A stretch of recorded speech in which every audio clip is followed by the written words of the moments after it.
Around the world, many militaries are facing an age-old problem, namely that all the best equipment in the world isn't going to help you if you can't find the people to use it. And as demography shifts, labour markets tighten, just as many nations are looking seriously at reinforcing their defence efforts, recruitment and retention challenges are starting to bite. In Ukraine, demographic realities, exemptions, and political decisions have all come together, and created, by global standards, comparatively old militaries.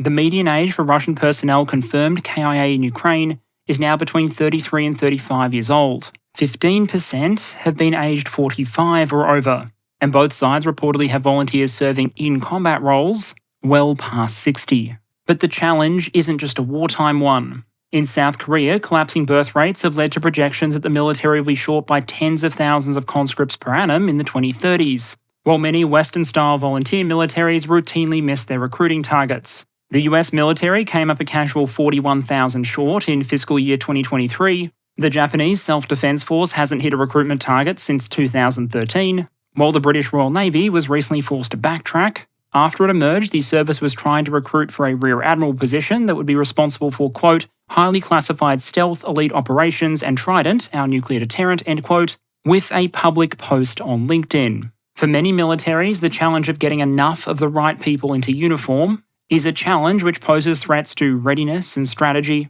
that might eclipse even some of the largest procurement programs. And today, we're going to talk about it. To do that, I'll start with some history because filling the ranks isn't exactly a new problem, and then break down some of the theory behind why it's often so hard to staff a military.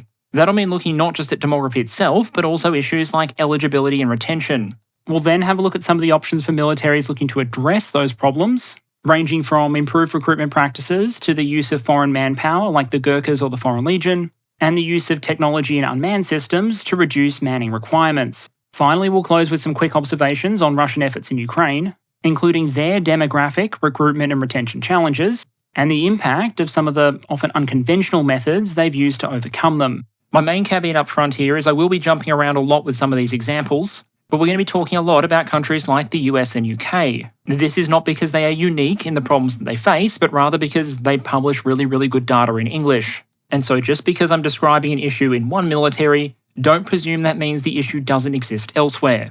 And to illustrate just how widespread that issue can be, let's start with a little bit of history. Because just about every challenge we're going to talk about today, from demography through to recruitment challenges and intergenerational understandings, are very much problems we've seen before. Complaints about younger generations going soft might sound new, and you know what, they probably were new at the time the ancient Greeks and Romans started talking serious shit about their youth. Concerns the next generation is too sedentary and not strong enough for military service. You can find letters from the 18th century complaining that the new generation lacks, quote, the manly vigour and athletic appearance of their forefathers. Meanwhile, modern complaints of experienced personnel or top-tier recruits being attracted away by private industry, well, those always remind me of complaints by Royal Navy officers during the Age of Sail of the Merchant Marine attracting away experienced seafarers, or observations from the height of the Spanish Empire that the state really needed to do more to introduce men of character into the infantry. While the likes of Boston Dynamics may have other plans, an army has always been nothing without its people.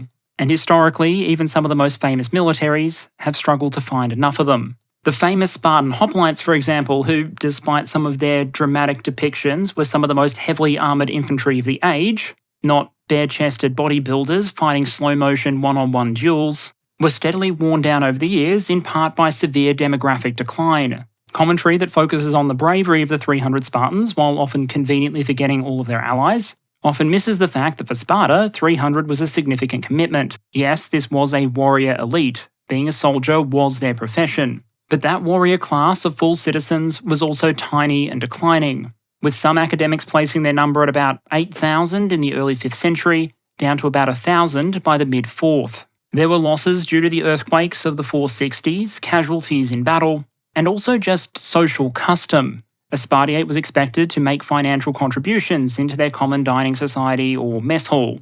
If they weren't wealthy enough to afford that, well then, they were demoted and there wasn't really any way back in. Spartan society would eventually get a lot more flexible in raising up members of other social groups, but when your core military unit can only recruit from a cohort of a few thousand at most, and where the loss of a few hundred blokes in a major battle might set back that class for a generation or more, In the long term, the Spartan military was going to be playing at more and more of a disadvantage. By 371, during the fighting against Thebes, perhaps 7% of the present Spartan infantry was made up of the old elite, and they would be decisively defeated when the Theban general looked at that line of proud Spartan soldiers, stacked up a column of infantry 50 shields deep, and smacked it right into them. As history progressed, most successful militaries came up with recruitment strategies that were more sustainable than requiring all recruits to be independently wealthy. Compelling people to serve on an ad hoc basis was always a possibility, but many states looked for mechanisms to establish a more permanent core of soldiers. Near the end of the 17th century, for example, the Swedish would adopt the new allotment system. Under that system, a group of families across multiple farms would be collectively responsible for raising and equipping one permanent soldier. The men on those farms would be exempted from conscription themselves, but they would provide the funding, the equipment, and a small bit of farmland to help support a single professional. These individual recruits, taken over a larger area, would form the manpower base for individual regiments. Now, yes, that might sound a little bit like putting the local homeowners association in charge of military recruitment, but for many, many years, it worked. In the late 18th, 19th, and early 20th century, many militaries in Europe moved towards a mass conscription-based model. This, on the whole, obviously made recruitment much easier. Militaries might generally prefer to staff up with volunteers, but if you're just looking to make up the numbers, it can be a lot easier to fill the ranks with the voluntold. By modern standards, conscription periods in the early 20th century were often quite long. French conscripts pre-World War I would spend 3 years on active duty. Even though conscription allowed the state to compel recruits, however, it didn't mean that nations wouldn't face significant challenges hitting their desired manning levels. In the interwar years, conscription in countries like France was hindered by demographic challenges. The 18-year-old conscripts in 1935, for example, should have been born in 1917. But at the time, many of the men were at the front, many of the women were trying to keep the economy functioning,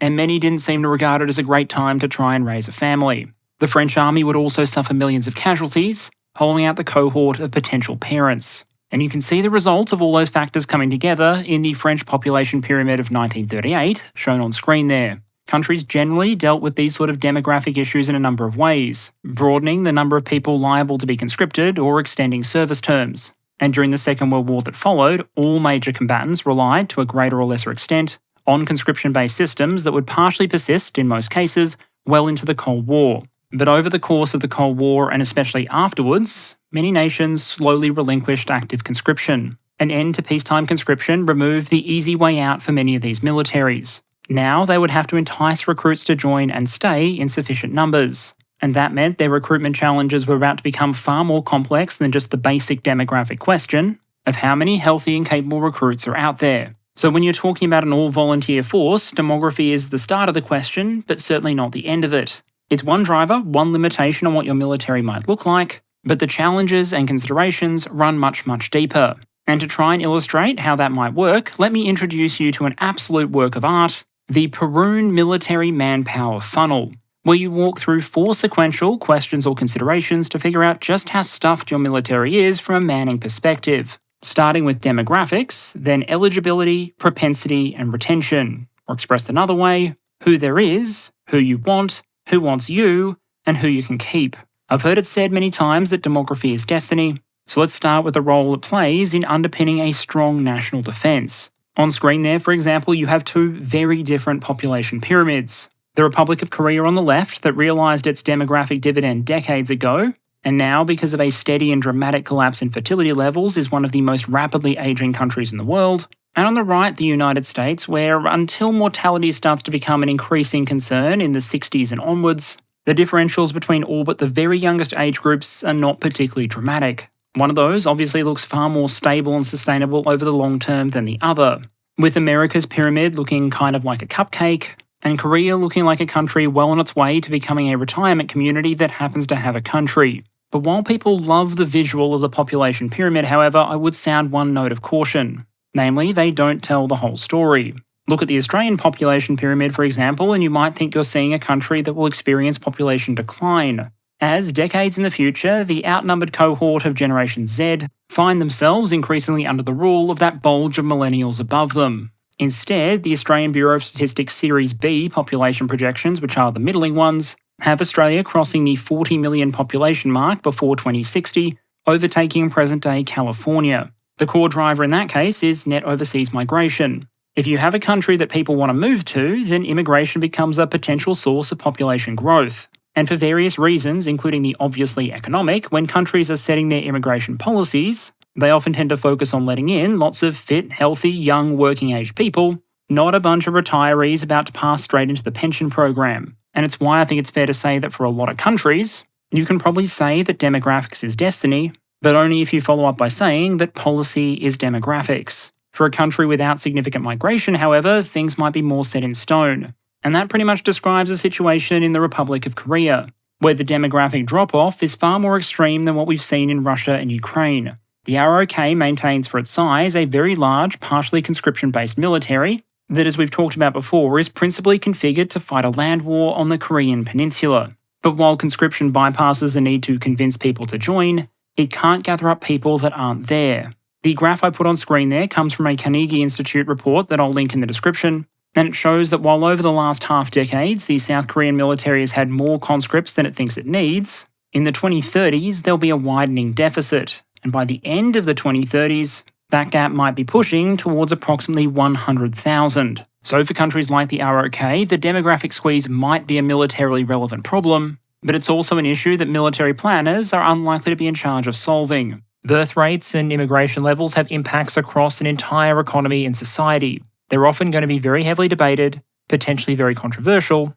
and ultimately probably driven by factors other than the military's recruiting requirements. Vladimir Putin can encourage Russian women to have 8 or more children, and he has, but I can't imagine telling Russian families that they basically need to have 1 for mum, 1 for dad, and then 6 for Sergei Shoigu will go down particularly well. But even if a government did try and address a recruitment bottleneck in this way, it would face 2 problems. Firstly, it's just really hard to do. Governments in Japan, Korea, and China have been trying to increase birth rates for years now, always it seems to relatively limited success. And secondly, if you are trying to solve the problem by increasing birth rates, even if your policy succeeds tomorrow, you are not going to see that have an impact on recruitment numbers for 18 years or more. Another option might be to extend your top-level recruiting pool beyond your own borders. So don't worry, we'll talk about foreign recruitment and these blokes on screen just a little bit later on. But let's just say for a moment that people are there in the population. The question then is, as a military, do you want them? This is the eligibility question. I'm going to split it up into 2 components, general and specific. General eligibility would relate to the ability of a person to serve at all. Militaries will usually have some general restrictions on who can sign up, and the share of the population that can hit those basic requirements are those that might be considered fit for military service. Here we'd be talking about things like physical and mental health, criminal record, and in some countries, elements like gender, parental status, or sexual orientation. Generally speaking, countries during peacetime will tend to be a bit more picky when it comes to general eligibility than those facing some sort of national emergency. If it's peacetime, the start of the recruiting season, and the economy is shit, and therefore recruits are everywhere, then unless you're built like Captain America and also ducks your high school, they might not want to talk to you. But if it's wartime, unemployment is low, and they're running out of days to hit their quotas for the year, then nations can drop their standards faster than someone 7 drinks in at a pub. Desperate for manpower during World War I, for example, the British gave everyone a classification. These ranged from Category A1, those persons ready and suitable for overseas service, and probably the only ones that would have gotten into the regular military during peacetime, down through to Categories C2 and C3. To hit C2, you needed to be able to walk 5 miles and see and hear sufficiently for ordinary purposes. To hit Category C3, you just needed to be suitable for sedentary work, a desk job. Because, as they worked out by that point, you don't need to be able to bench press a battle tank in order to push paper. At a zoomed out level, the importance of general eligibility is that it can significantly cut down the body of people you're trying to recruit from. And it can turn questions of population health and well-being from social concerns into military ones. In America, General McConville reportedly testified that only 23% of Americans aged between 17 and 24 are qualified to serve without a waiver. Of those ruled out, most were for multiple reasons, but for those that were ruled out only for one reason, the largest driver was weight, followed by drug or alcohol use, followed by medical and physical health. For many militaries, weight and associated medical conditions are a massive challenge. Globally, worldwide obesity levels have roughly tripled since 1975, according to the WHO, and with roughly 20% of American adults between 18 to 24 being obese, according to the CDC, if obesity in America completely disappeared overnight, it would have roughly the same effect on the recruiting pool as adding roughly 70 million people to the overall American population. Alright, so we just casually ruled out about 2/3 of the potential recruits in the relevant age range. Let's start ruling out some more. And this is wild because in the past, being brave and strong backed might get you 99% of the way towards being an excellent military recruit. These days, militaries are more technically complex and specialised than ever before. That complexity demands certain skills, and if you really need particular specialised skills, then recruits really are not interchangeable. You could have potentially a surplus of thousands of regular infantry recruits, and I'm pretty confident they wouldn't be a suitable substitute for a deficit of even half a dozen or a dozen nuclear reactor technicians. Although for the sake of humanity as a whole, I hope no one ever tests that theory, and I'd say I also hope no one ever tests the opposite configuration. But we do live in a universe where Russia's space agency established a PMC, and then started trying to recruit members of Roscosmos to serve as infantry in the Uran battalion. I know things are sometimes hard for US military recruiters, but at least no one's asked NASA to set up a volunteer militia yet. In the UK MOD's annual reports and accounts for the year 2019 to 2020, the various services listed so-called operational pinch points. These were areas where the services were so short on particular skills that it might pinch or limit operations. The RAF had no OPPs but several sustainment challenges, including the recruitment of pilots, intelligence analysts, and air operations controllers. But the Army had 10 OPPs, mostly relating to communications, intelligence, and engineering, and the Royal Navy a stunning 19, including in engineering roles, the Royal Marines, and chefs. I guess Uber Eats isn't an option when you set the delivery location to on patrol in the Red Sea. If you want an idea of just how technical modern militaries can be, here's a chart of members of the active duty Australian Defence Force, charted by field of study for their highest post-high school qualification. And what it shows at a glance is that A, the vast majority of the force has some sort of qualification beyond high school, and secondly, that by far the largest category is engineering and related technologies. Modern militaries have a lot of stuff that requires maintaining, and if you can't recruit or train people into those roles, then the force is going to suffer. And so what's the final punchline of both general and specific eligibility concerns is that across a number of Western militaries I looked at, a very broad rule of thumb is that you need 10 applicants to get one successful recruit. Fair to say, that's not ideal if you're a military. Most of the population may not be eligible to start with, and you need a bunch of applications for every successful recruit. Thankfully, trying to address this issue doesn't necessarily mean dramatically reshaping demography at a national level. It's also probably more practical than trying to convince parents that they totally have the time to raise a really large family in a country that recently considered legislating a 69-hour workweek. One solution that's often discussed is simply lowering standards. If not enough applicants can pass the physical or academic tests, just lower the standard for a passing mark. Here, of course, however, there is a danger. Lower standards too far and you might weaken the force, lower them all the way, and you might become the Afghan National Army. At the same time, it might be there are sometimes standards that aren't really needed and can probably go. There was a time, for example, where if you wanted to get ahead as a British military pilot, you would be expected to demonstrate excellent equestrian skills. But I doubt someone in the 21st century would argue that you should fail someone out of the Eurofighter course just because their dressage is a bit sloppy. So the debate isn't so much that requirements can become outdated or anachronistic, but rather which ones still reflect the needs of the force and which require adjustment. Topics that are often debated include things like mental health, parental status, and even physical restrictions that don't really align with the role in question. If you're an army that wrote your height and weight restrictions for your armoured units at a time when you were operating T-34, maybe you want to adjust that now that you're running vehicles with a little more elbow room. But less controversial than changing standards is trying to help recruits meet them. Many countries have programs for those intending to join the military in the future to help prepare them for it. The US Army, for example, has the Future Soldier Preparatory Course. This is essentially a program which takes in prospective recruits who would fail the academic or fitness standards, and then works with them to help them get over the line. The program lasts 90 days, and last year, 92% of participants successfully graduated. And an interesting addendum noted by one article I found is that so far at least, it seems like those who go through these prep programs are actually being selected for leadership positions during basic training at a slightly higher rate than regular recruits who didn't actually need the help to hit the basic standards. The cost here is obviously the added investment. You're basically running pre-boot camp boot camp, but the advantage is you're not lowering standards. You're just helping recruits who want to join to hit them. It's not quite the Steve Rogers experience where you're hitting a potential recruit with a super soldier serum in order to turn them into a Marvel frontliner, but for those who make it, it might be a career-changing experience. And the key word there is applicant, which brings us to the question of propensity. The military might want thousands of recruits who are passionate about fitness, engineering, and camping under enemy fire, but the question of propensity is whether or not the eligible population will decide to sign up. Now, in terms of factors that shape how many people might be willing to consider a job in the military, there are a bunch of them, but a lot of them resemble the recruitment factors you'd recognise from any other job. How aware are people of the option? How does society perceive it? And critically, how does that military opportunity stack up against competition from the rest of the job market? It probably won't shock you that back in 2020, after years of struggling to hit their targets, when the pandemic started to melt down the global economy back in 2020, suddenly there were plenty of applications from young people willing to fill the ranks. And that question of competition is particularly relevant when you're talking about skills that could be applied both in the military and civilian markets. If you want to drive a tank for a living, the Army is probably your best option, at least until major corporates start forming their first armoured units. But if you want to be a mechanic, there might be options in the civilian and the military market. So just how much of that demographic funnel does propensity rule out? Well, to use a US figure, against the backdrop of what US Army recruitment describes as, quote, the most challenging labour market since the inception of the all-volunteer force, end quote, it's reported that about 9% of Americans in that target young recruitment cohort have said they would consider joining the country's military.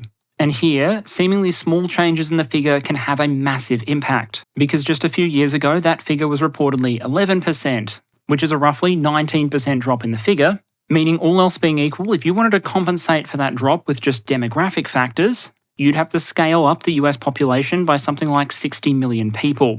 That's obviously somewhat deceptive because you have to imagine a lot of those people who say they'd never consider a military career fall into that ineligible category we talked about earlier, but it does illustrate just how significant an effect propensity can have. Now, there's two quick notes I want to add here. The first is there is a difference between a society trusting its military and people wanting to join it. I have some late 2017 data there for a number of European nations showing trust in the military versus other major institutions. It shows that support levels for the military are usually quite high, and in Spain it gets outright ridiculous, with the trust ratings for banks and financial institutions, parliament and the news media combined coming in 1 point short of the Spanish military, 66 to 65. But while, for example, the United Kingdom recorded more than 82% public trust in the military, that hasn't translated into a massive surplus of potential recruits. The second point is that militaries don't tend to recruit anything like evenly across their target cohort. The rate at which those 18 to 24-year-olds in most countries, or up to 50-year-olds in Russia, sign up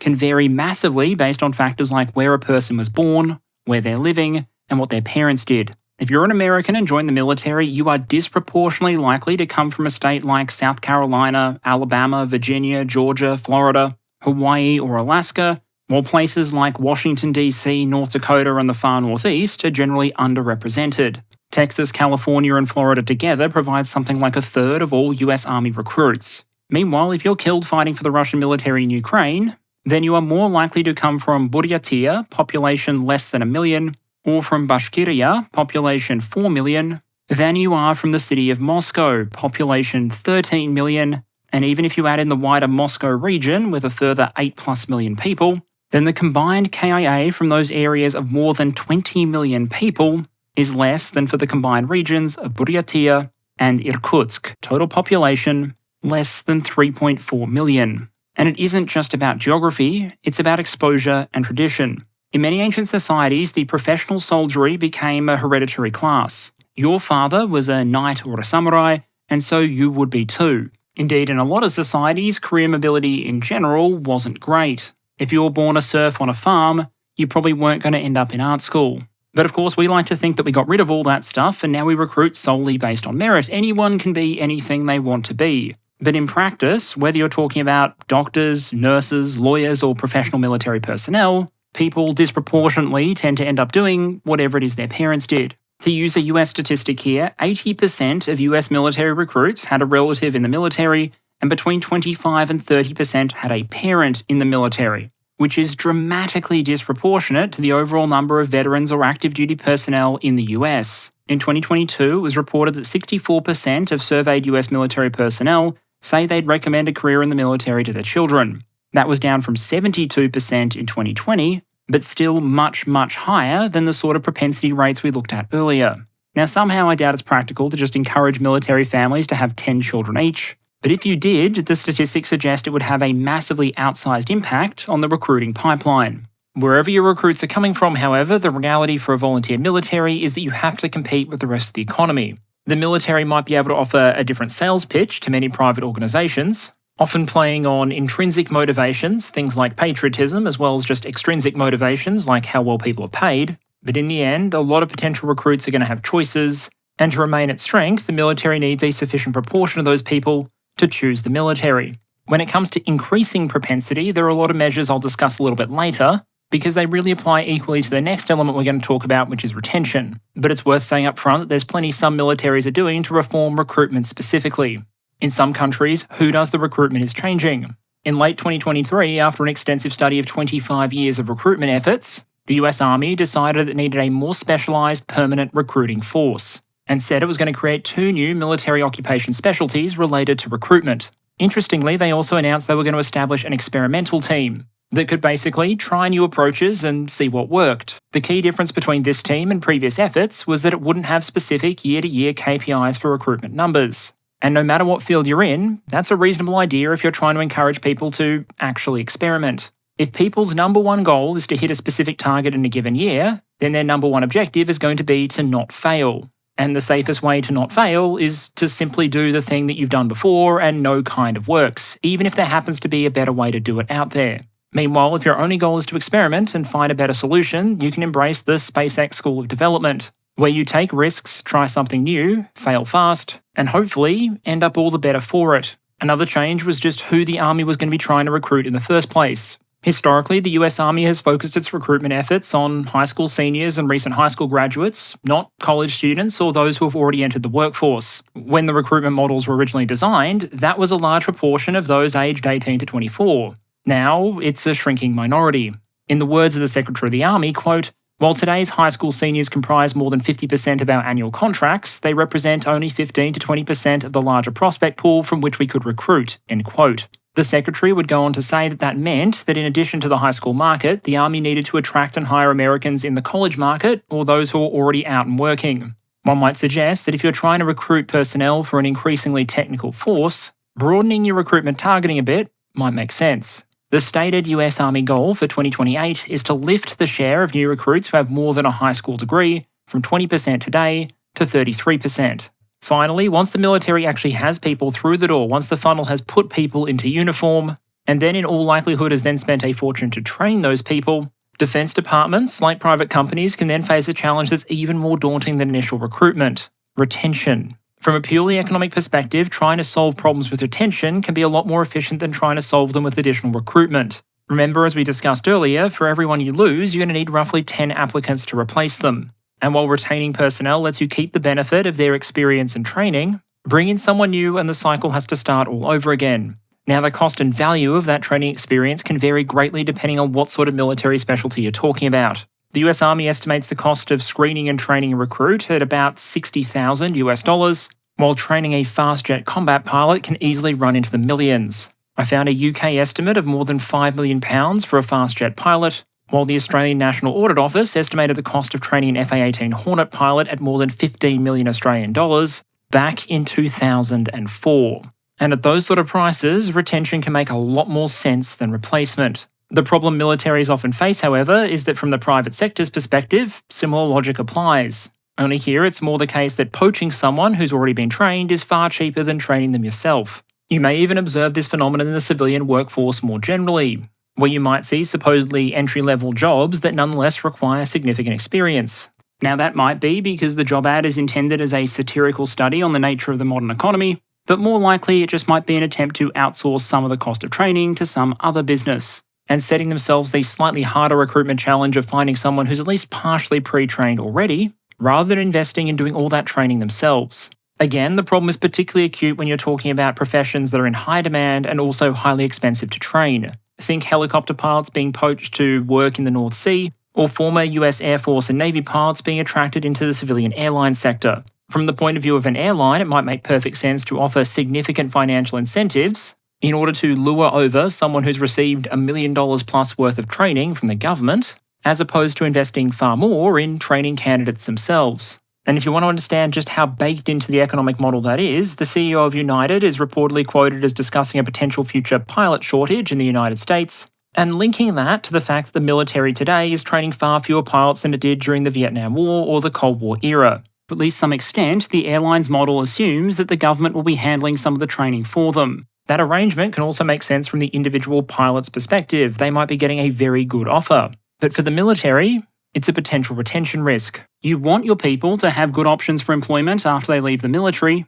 and you probably want the skills you teach them to bring value to the civilian economy, but you also don't want to lose those skills too early when you still desperately need them. So some of the key figures here are going to be things like your exit rate, the percentage of the force that leaves every year, and related figures like your re-enlistment rate, the number of people who get to the end of their enlistment period and decide to sign up for another one. Go in the wrong direction and you might end up like the British Royal Navy, or on the other hand, if you get it right, you can end up like the US Marine Corps, who hit their target for first-time re-enlistments something like halfway through the year in fiscal 2023. The thing about retention is that because you're operating at the end of the funnel, the numbers you're talking about are much, much smaller. This isn't the demographic phase where we're counting young people by the tens of millions. But because you are talking about individuals that have already cleared every hurdle, demographic, eligibility, propensity, and then trained and served to the point that you want to keep them, changes which only move the figures a few thousand in either direction can nonetheless have a very significant impact on a force. Trying too hard to retain, however, can also have its drawbacks, but we'll get to that later. So let's start talking about propensity and retention and what militaries might do to improve them. And I'm putting them together for a very good reason. While there might be some factors, like effective advertising, that only affect one stage or the other, a new Top Gun film or marketing campaign might convince people to join the Navy, but not necessarily to stay. For the most part, changes that impact one are probably going to impact the other, because it has to do with just what a job in the military offers. What's the pay? What's the food like? What's the culture like? What are the opportunities for continued development and promotion? A lot of those things might sound like the relevant factors in any civilian job, and to a great extent they are. If people feel that their work is valuable, purposeful, in an effective environment that's well compensated, then all else being equal, they're more likely to sign up and stick around than if everything's all just a bit shit. They might be there because they want to serve their country, but that doesn't mean they want to do so in the worst conditions possible, even when outside of combat. And while there will probably always be voices who think the military went soft the moment they banned flogging, forces have been trying all sorts of things to improve the lives of soldiers for millennia. Commanders throughout history, for example, have often understood the value of providing good food and decent living conditions to troops where they can. During World War II, I believe the US Army operated 3 BRLs, or Barge Refrigerated Large. Each was capable of carrying something like 1,500 tons of frozen meat, 500 tons of fresh vegetables, eggs, cheese and milk, and producing 500 gallons of ice cream daily. So that if you were a US Army soldier toughing it out in the middle of the Pacific, and in a context where your Japanese opponent might be struggling with something as basic as starvation, those US troops could get a morale boost from knowing their logistical system had so much capacity that it could provide them with bloody ice cream. There are plenty of somewhat analogous methods today, whereby militaries try to make service, and particularly periods of deployment, at least somewhat more bearable. Troops can't be training or on duty at all hours, and boredom is one of humanity's most ancient military foes. So you might see rec rooms stocked with gaming consoles while the US flexes its logistical muscle by having air-deployable fast food restaurants. It isn't about making troops soft, it's about taking the hard edge off the realities of military life. In Ukraine, for example, we've seen plenty of cases of civilians delivering home-cooked food to troops. And when the temperature's below zero and the shelling never stops, a home-cooked meal might be enough to give you what you need to keep going just that little bit longer. Trying to improve quality of life during military service is something that even militaries that rely on conscription can focus on doing.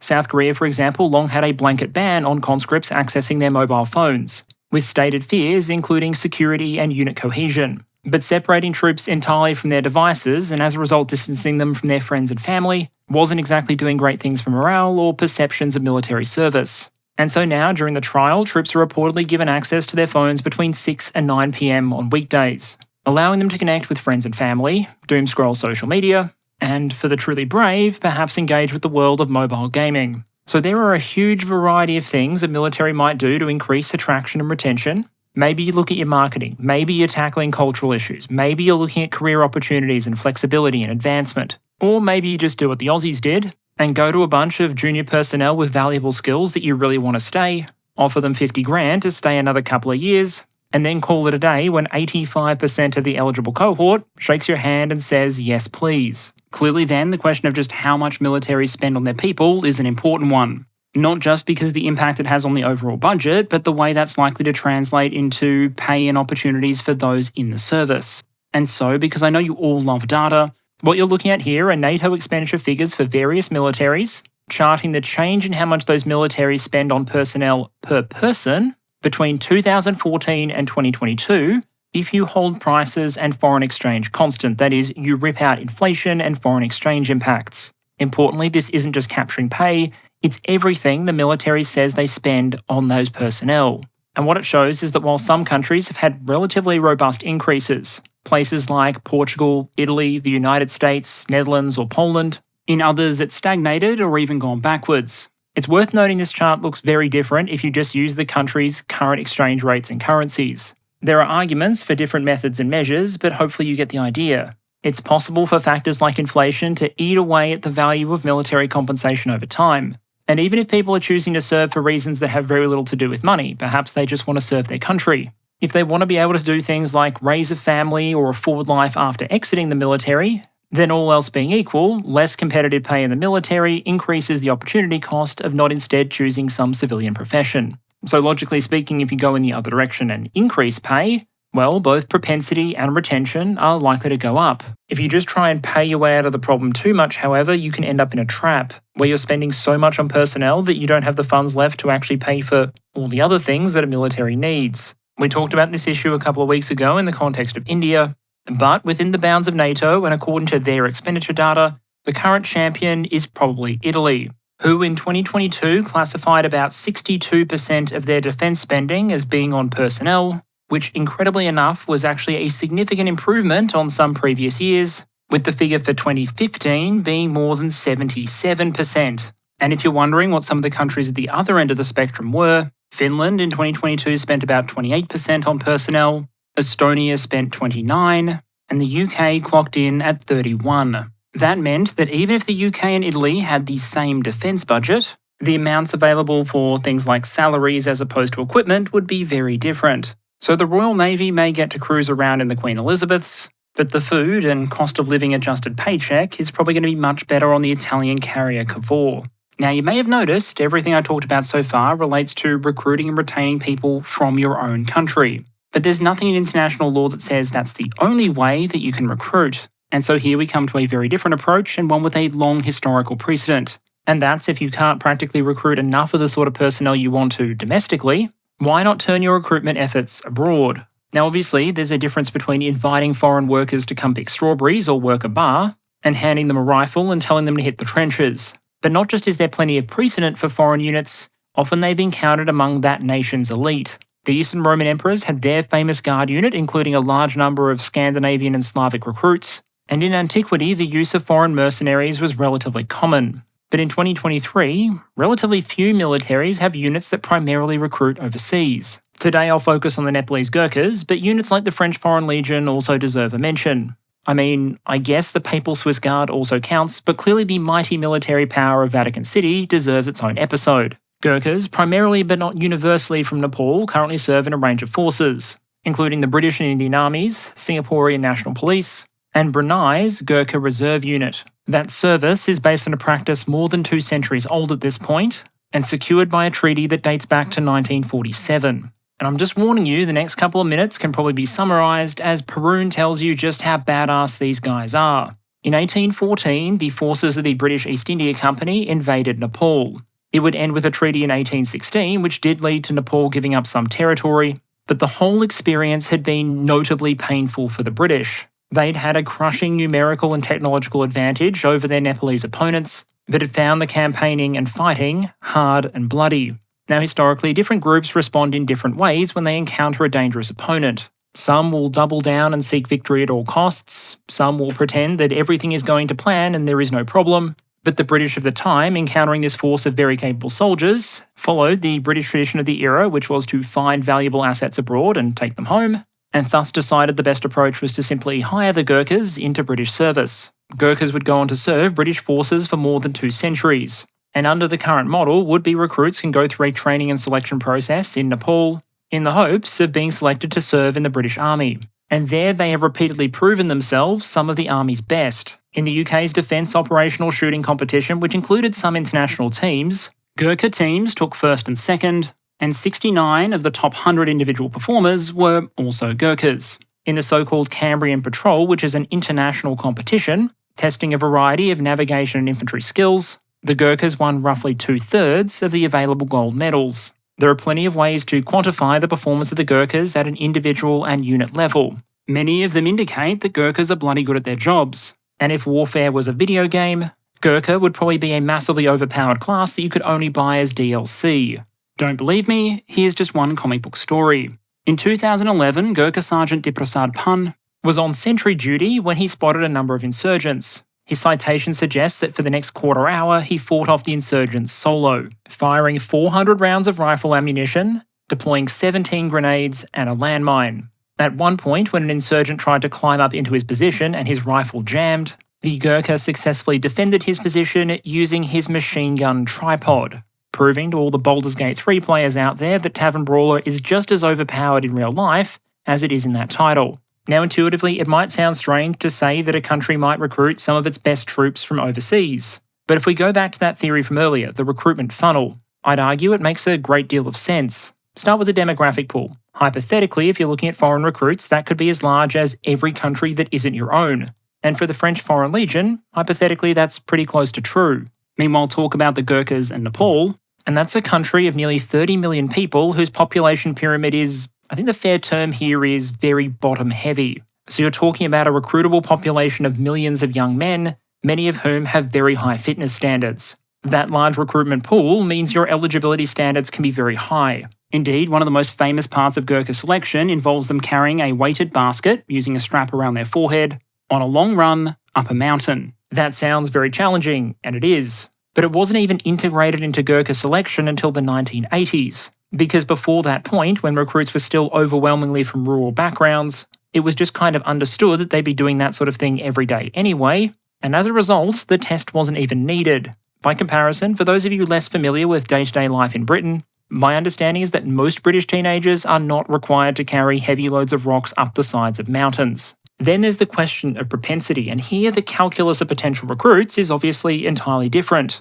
We talked about one of the primary competitors in military recruitment just being the civilian economy. Potential recruits in Britain have a choice between pursuing employment with the military or the civilian economy. But if you're someone growing up in Nepal, instead the competition is between something like Gurkha service, which will pay you at British rates and eventually allow you to resettle in Britain, or otherwise probably pursuing employment in Nepal, where the GDP per capita in 2021 was about $1,200. Earning a spot in the Gurkha Rifles will almost inevitably change a recruit's life in a dramatic way. And so propensity is very, very high, with recruits often preparing for months in advance of selection. And the recruiters in turn know they can be selective, honing in on the most capable and promising recruits. Whereas 10% of regular applications to the British military might result in a recruitment, when you're talking about the Gurkhas, the success rate is often closer to 1%. That means that statistically speaking, an applicant is more likely to be accepted into Harvard University, which has a roughly 4% acceptance rate, than into the Royal Gurkha Rifles. When you select the very best from an already very strong cohort, it would almost be more impressive if the British found a way to not have the Gurkhas turn out to be an overperforming unit. As recruitment challenges have bitten, both Britain and France have come to rely more and more on the foreign component. Back in 2018, when the French announced that they wanted to expand their ground forces by about 11,000 personnel, about a third of that allotment went to the Legion, which was far more than just its proportionate share. In 2020, for every Gurkha in the British Army, there were 21.4 non-Gurkha regulars. 3 years later, that number was down to 18.5, as the Gurkha force had grown by nearly 400,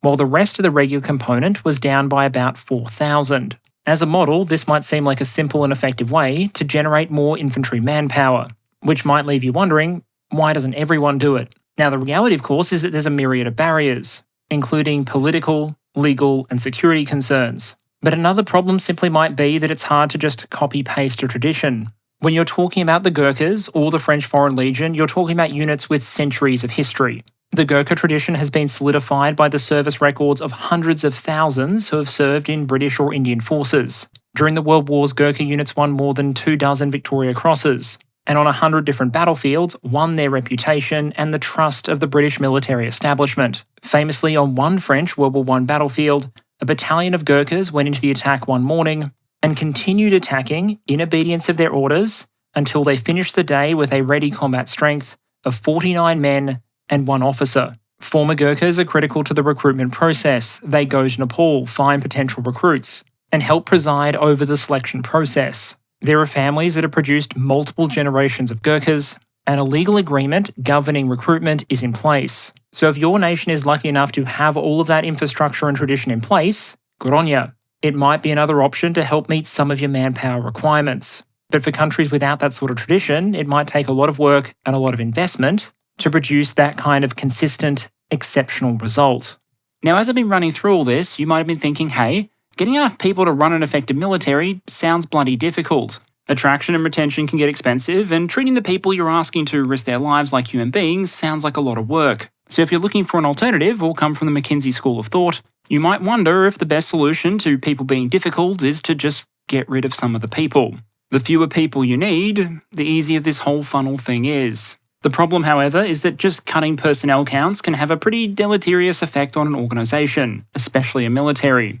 Cut down the actual combat forces too far and you might wonder what the point of having a military is in the first place. I mean, it would be considerably easier and cheaper to train an air force that didn't have any combat pilots, but at that point your military air bases would be less instruments of military power projection and more just country clubs. Strip too many people out of non-combat roles, however, and see how the combat arms do if their equipment isn't purchased. Their supplies don't arrive on time, the medical services available devolve to that one guy in the platoon who did his own research online once, and is now absolutely convinced that crystals cure bullet wounds, and throughout it all, no one gets paid because someone fired payroll. More seriously, in a military as any organisation, one of the dangers with significant drawdowns is that you can end up accidentally creating inefficiencies and false economies. The classic example here comes from the medical system, where highly qualified doctors and physicians, trained at great expense, have sometimes found themselves spending inordinate amounts of time on basic administrative tasks because someone decided it was a bright idea to cut all the admin staff and retain an IT system that would struggle to run Pac-Man. So if you want to be able to do more without increasing headcount, you're going to need new technology or new practices. And perhaps the most obvious technology here are unmanned or minimally manned platforms. Using land, sea and air drones doesn't remove the need for people in the force, obviously. You still need to maintain them, control them, do mission planning, etc. And especially at our current technology level, a lot of unmanned systems require quite a lot of human babysitting to be maximally effective, but you may still be looking at serious reductions in related manpower requirements. Unmanned systems can be smaller and cheaper because they don't have to fit all the squishy humans on board. You might be able to be a bit more relaxed with some of the engineering around safety features because, again, you don't have humans on board. And so even if humans are still maintaining and controlling that system, there's likely to be a significant difference between a manned principal surface combatant, like a destroyer, and an unmanned system with equivalent firepower that follows it around and shoots at what it's told to. Minimally manned concepts are somewhat similar, and what you're doing there is using technology not to remove the crew entirely, but to replace as many tasks as possible so the crew can be reduced. The note of warning I want to sound here, though, is that sometimes it seems like the focus can go to the wrong places. I've seen a lot of discussions, for example, of the role of autoloaders in reducing the personnel required to man a main battle tank. The question when you see examples like that should probably be twofold. Firstly, are you actually replacing someone or just moving them around a bit? If I'm able to automate a tank down to the point where 2 crew can operate it in battle, that might not be enough crew to maintain it outside of combat. So what do? Well, I take 1 or 2 extra crew, put them in an armoured personnel carrier, and have them join up with their buddies whenever the shooting stops for a second. Not having to accommodate those crew inside the tank might provide the engineers with a lot of options in design terms, but as far as payroll's concerned, things haven't changed that much. The second point is that when you're talking about forces as a whole, tank crews and the like aren't really where a majority of the manpower goes. So if you want to make a military more efficient, there are other areas you might want to target, but we'll get back to those in a moment. For now, a more general question might be, to what extent can a military substitute stuff for people? Put another way, can you substitute capital for labour, or firepower for manpower?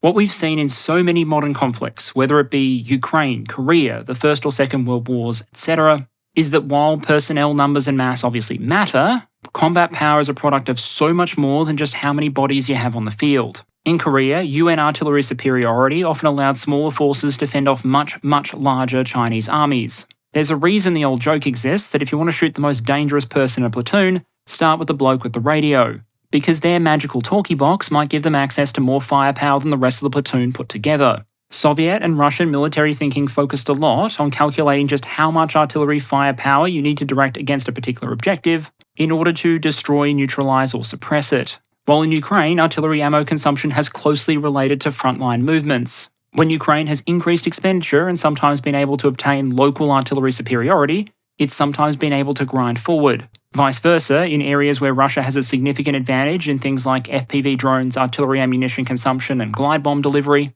their troops in that area might have some of the advantage they need to go on the attack. The trade-off between these two potential areas of investment, equipment versus people, can be a tremendous challenge for decision makers. Focus too little on attracting, training, and retaining the right talent, and your force is going to hollow out, losing the morale and skills it needs to operate effectively.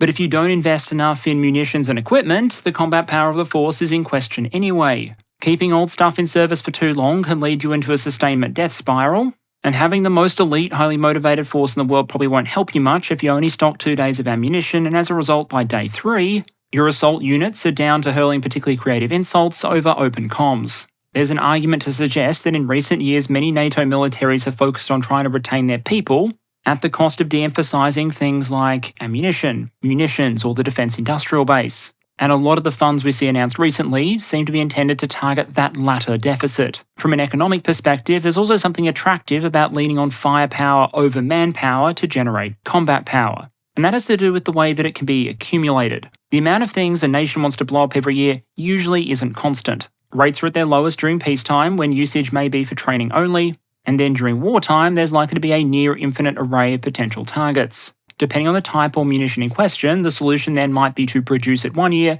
and simply store it for a rainy day. I might produce 1,000 cruise missiles a year so that I can put them on a shelf and in the event of war, fire off 15,000 over the course of a month or two. Obviously systems have lifetimes, but they can get pretty long. The North Koreans, for example, reportedly prepare the actual metal component of artillery shells, which can be a very energy and resource intensive part of the overall shell, and then stockpile those without a fuse, explosive filler, etc. Properly stored, a hunk of metal is going to last a very, very long time. But it also means that in time of war, those shells can be quickly filled and finished, and potentially converted into battlefield effect. By contrast, we can't yet cryogenically freeze trained military personnel until they're needed. If they're in service, you need to pay them full time, and even in the case of reservists, you're going to need to invest in keeping their skills current. A drone wingman doesn't need to do multiple exercises per year to remain sharp. Its brain is the same as that of every other drone in the force. So unless you need them in the air for operations or to give human pilots an opportunity to work alongside them,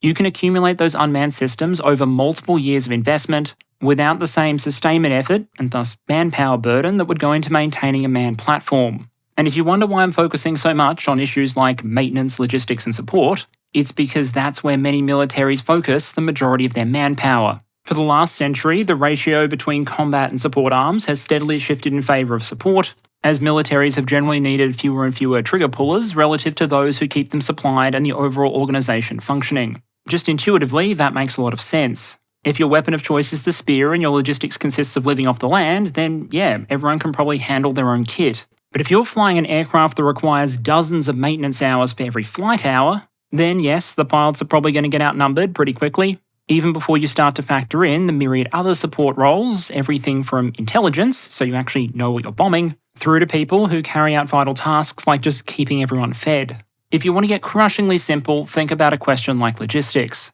Forces, especially forces in combat, consume a lavish amount of material every day.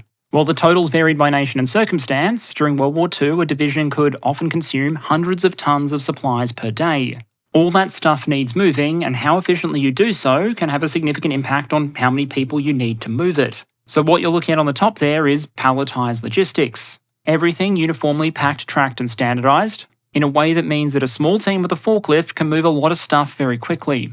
On the bottom there, you have individually packaged artillery shells in a Soviet style. To this day, I believe, a lot of Russian ammunition logistics isn't palletized. Projectiles are packed in individual boxes of 1 or 2 rounds. Those boxes will then be carried and stacked by hand in the back of a truck. If the truck manages to avoid all of the FPV drones on the road and eventually gets to its destination, the boxes will once again be unloaded, once again by hand, And in the case of the Pion shells, the gunners can then go through the fun experience of getting them out of those transport containers. If you want to move the same amount of ammunition in the same amount of time, one of these systems is going to require many fewer people than the other. And so depending how far along your force is in its logistical evolution, sometimes a good first step towards saving man-hours might simply be trying to get things like logistics processes right, and realizing that stacking things neatly on pallets or into shipping containers is probably more efficient than asking the troops to play a game of highly explosive Tetris. Now, yes, obviously, it's more complicated than that, and you can't solve the entire recruitment crisis with pallets, shipping containers, and good infantry management software.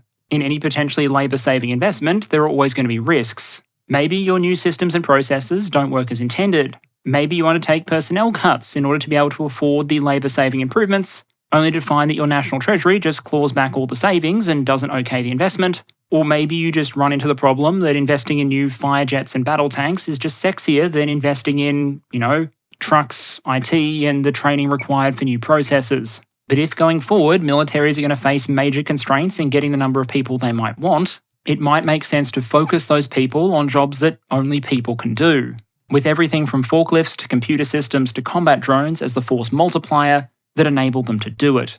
But I'm aware all of this has been very theoretical, so to make it real, I want to close out by briefly looking at Ukraine, where the Russian military is giving us a very real demonstration, month by month, of how these factors can shape a fighting force and its ability to perform. We introduced part of this issue a couple of episodes ago, where we pointed out that when you look at the Russian and Ukrainian armies compared to a lot of other forces around the world, you are seeing a bunch of older blokes in the ranks, and comparatively fewer of the people in their very late teens or early 20s that most armies would generally prefer for things like frontline infantry duty. We also noted that's partly just a reflection of Russian and Ukrainian demography, where the massive collapse in fertility during the 1990s, a time where people were generally more concerned with survival than raising a family, translated into a long period of reduced fertility which impacted the size of the recruitment cohort today. Those crushing demographic realities are probably part of the story of Russian recruitment efforts during the war in Ukraine, but it's certainly not the only issue, and far from a new one. The first thing to say here is that for a variety of reasons, Russia was already struggling to recruit enough professional troops before the February 2022 invasion.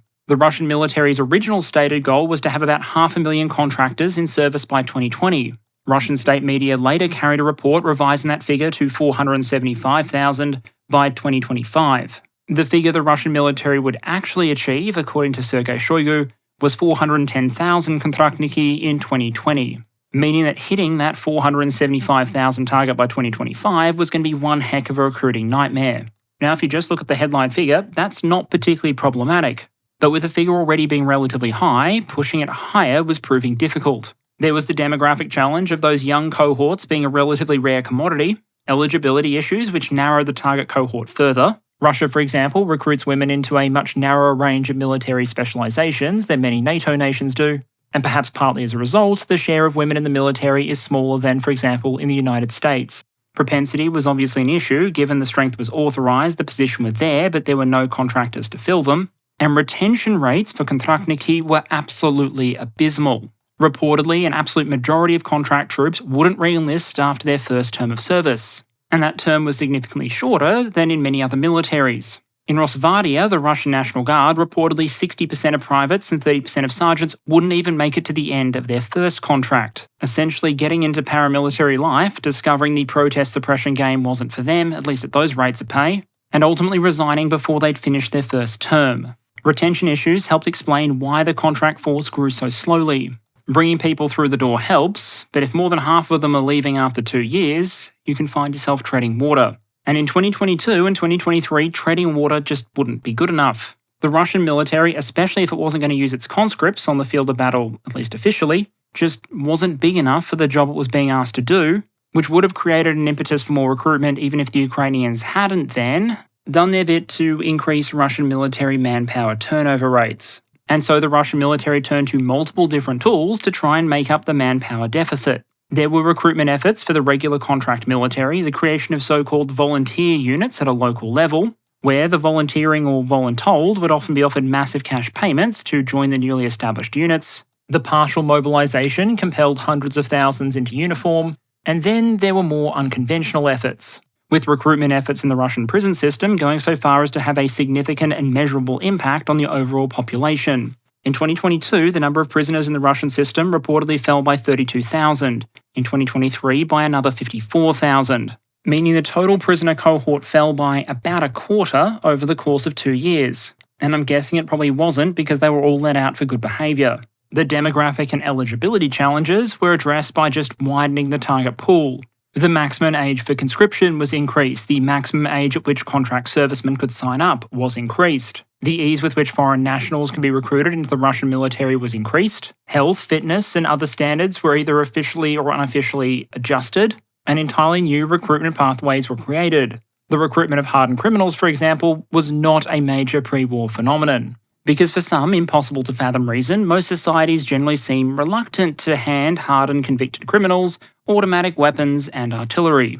In terms of addressing the propensity problem, there were both carrots and sticks. Carrots in a sense that the financial payments on offer for those who chose to sign up were significantly increased over pre-invasion levels, and stick in a sense that hundreds of thousands of Russians were forcibly mobilised. Your employee value proposition doesn't have to be fantastic if employment is not optional. And the results of all these measures, coupled with Russia's natural demography, were notable shifts in the age and geographic profile of the force. What you're looking at here are charts prepared by the organisation Mediazona. They specifically track Russian killed in action in Ukraine using perhaps the most conservative methodology out there. Their primary tools are confirmed individual obituaries that make it clear that a serviceman died in Ukraine.